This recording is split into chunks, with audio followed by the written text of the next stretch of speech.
રાણાવાવના રાણાકંડોળા વાડી વિસ્તારમાં કરશનભાઈ દેવાણંદ નંદાણીયા નામના ફરિયાદીના વાડીના મકાનમાં આરોપીઓએ ધાડ પાડી સોનાના દાગીના આશરે 27 તોલા તથા રોકડ રકમ ₹80,000 મળી કુલ ₹19,70,000ના મુદ્દામાલની લૂંટ કરી આરોપીઓ કારમાં નાસી ગયા હતા। આ ગુનામાં એલસીબી દ્વારા તમામ 6 આરોપીને ઝડપી લઈ લૂંટમાં ગયેલ તમામ દાગીના અને રોકડ રિકવર કર્યા હતા।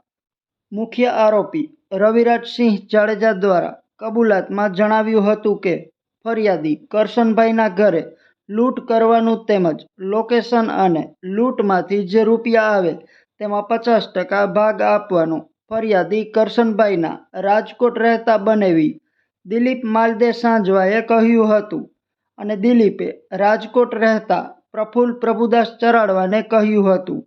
બાદમાં ધાડ અને લૂંટ કરવાનું કાવતરું ઘડવામાં આવ્યું હતું।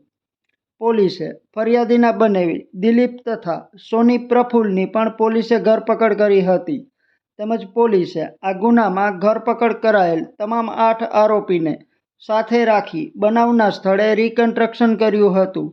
રિકન્સ્ટ્રક્શન દરમિયાન ગ્રામ્યજનો પણ દોડી આવ્યા હતા અને રિકન્સ્ટ્રક્શન નિહાળી પોલીસની કામગીરીને બિરદાવી હતી।